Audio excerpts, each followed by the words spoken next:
The thundering of hooves shook the ground before dawn, a rolling tremor across the savannah. Shadows of colossal beasts moved like storm clouds, their horns curving skyward like living weapons. This was not a world of timid grazing. It was a world where humans shared the plains with herds of giant horned bison, each creature taller than a man, and armored in bone and muscle. Imagine the fragile existence of Australopithecus in this age. How could they stand against such titans? How could they survive when the very earth seemed to move under the will of these beasts? And yet survival was not a choice. It was a necessity. This is the untold story of life. 7.5 million years ago. The scene begins with a small band of Australopithecus crouched low in the golden grass, their eyes locked on the bison herd drifting toward the river. Their bodies are lean, their movements tense, stone flakes clutched in their hands, not as weapons to bring down a beast, but as tools to scavenge what fate might offer. They do not hunt the giants directly. That would be madness. Instead, they wait like shadows searching for weakness at the edges of the herd. A calf separated an old bull limping a carcass abandoned. After a predator's strike, these were their chances, their thin thread of survival. But danger flows both ways. As the herd presses toward the river, a sudden shift in the wind betrays the scent of the humans.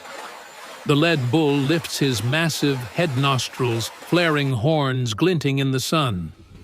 The Australopithecus freeze their breath, locked in their chests. Then, with a bellow that rattles the air, the bull charges not at them directly, but through the grass in a thunderous display of dominance. The ground shakes, dust rises, and the small band scrambles back to the shelter of scattered acacia trees, their hearts pounding with the rhythm of survival. From the shadows, danger waits still. Lions larger than modern ones have also watched the herd. Their golden eyes glimmer as they slink through the grass, positioning for the hunt. For a moment, the humans and the predators share the same gaze, both calculating, both desperate. The lions lunge at the edges of the herd chaos, erupting as the bison stampede hooves, drumming the earth in fury. The Australopithecus seize the moment, darting forward not to fight, but to scavenge, dragging away scraps of flesh, torn from a fallen calf, trampled in the stampede. Their hands tremble as they carve with stone, stripping what they can before the lions circle back. But the stampede does not fade quietly. It surges toward the river, and the humans are caught in the path. Dust blinds them, hooves thunder around them, horns slash the air. A mother clutches her child close, shielding with her body, as the herd pours past like a living storm. One young male stumbles, nearly crushed beneath a bison's weight, until another pulls him by the arm into the safety of a shallow ravine. In the chaos, they are bruised, bloodied, but alive. The dust settles. The lions feast in the distance. The herd gathers again at the river.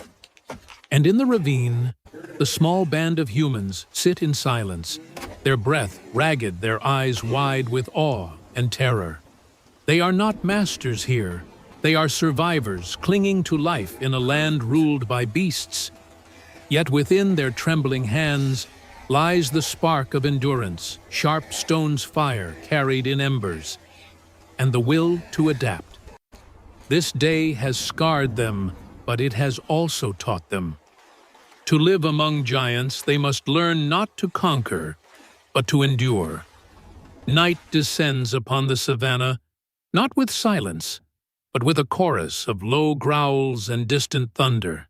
The small band of Australopithecus huddles near a smoldering branch rescued from a lightning strike days earlier, the faint glow their shield against the dark.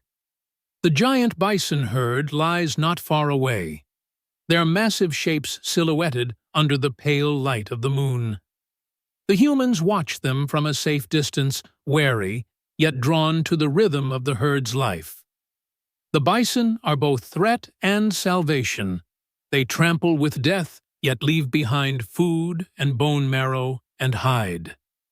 For the humans, survival depends on learning to orbit these giants without being crushed beneath them. The tribe shares the scavenged meat in silence. Sharp flakes of stone slice through sinew, while elders gnaw marrow from shattered bone. A mother dips her finger into animal fat, tracing it across her child's forehead, as if sealing a fragile bond of protection. Their gestures are ritual, their survival elevated into meaning. Around them, shadows of hyenas circle their cackling laughter, cutting the night. The Australopithecus snarl back, clutching rocks in their fists, throwing sparks from the ember as warning. The hyenas linger, but the humans do not yield. Tonight, they will not be prey. At dawn, a new trial rises. The herd begins to move again, restless, their massive horns tilting as they sense the shifting air. A storm builds on the horizon, thunderheads rolling with a violence that dwarfs both man and beast. The tribe follows at a distance, hoping to track the herd toward water, where the aftermath of stampede and struggle might leave behind sustenance. Yet the storm breaks faster than they expect. Lightning cracks the sky, a white spear splitting the clouds. Rain lashes the plains, transforming dry earth into a mire of mud and torrents. The herd panics. Bison crash into one another, horns locking calves, crying as they are swept toward the rising river. The humans are caught between fury above and chaos below. One young female slips, dragged by the current, her cries swallowed by the flood. In desperation, two males lash together branches with sinew, forming a crude raft, thrusting it into the water. They wade chest-deep into the torrent, muscles straining, pulling her to safety with hands raw and torn. For a moment, their cries of triumph pierce the roar of storm and river. But triumph is fragile. From the cover of soaked trees, another band of Australopithecus appears, strangers' gaunt and hungry eyes gleaming with the desperation of the starving. The storm has stripped away boundaries, and now the plain belongs to no one. The two tribes stare at each other through sheets of rain, fists gripping stones, bodies coiled for violence. Survival demands choice, to clash over scraps, or to endure together. The decision hangs in the air like thunder itself. The rain eases, but the air is thick with tension. Two tribes' faces streaked with mud stand inches from violence. Stones are raised, throats rumble with primal defiance. Behind them, the river still churns with debris, and beyond the massive bison herd regroups, their horns gleaming wet in the morning light. The beasts pay no heed to the fragile standoff of the humans. They thunder toward the far bank, their power dwarfing the squabbles of smaller creatures. For a moment, the humans see themselves reflected in the herd, divided yet bound together by the same storm, the same earth, the same peril.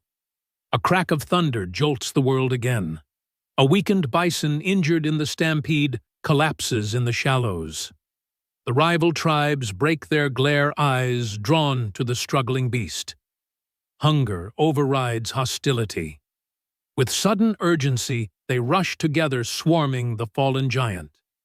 Stones strike sharpened flakes, slice, voices cry out in effort as the animal's life ebbs. For the first time, the two groups fight not against each other, but alongside each other. The bison's death feeds both its hide, split, its marrow shared. Conflict softens into necessity. Around the carcass, gestures replace aggression. A broken arm is splinted with branches. Wounds are pressed with chewed herbs. Fat is rubbed into skin against the cold. Children from one tribe sit near children of the other, curiosity outweighing fear. By dusk, the storm clears, and smoke from damp wood rises in fragile spirals above the joint camp. The humans, once enemies, now sit in a rough circle, shadows flickering across their faces. Fire glows in their eyes, not just as warmth, but as symbol. As night deepens, the herd bellows in the distance, a rolling hymn across the plain. The humans listen, their hearts steadying with the rhythm.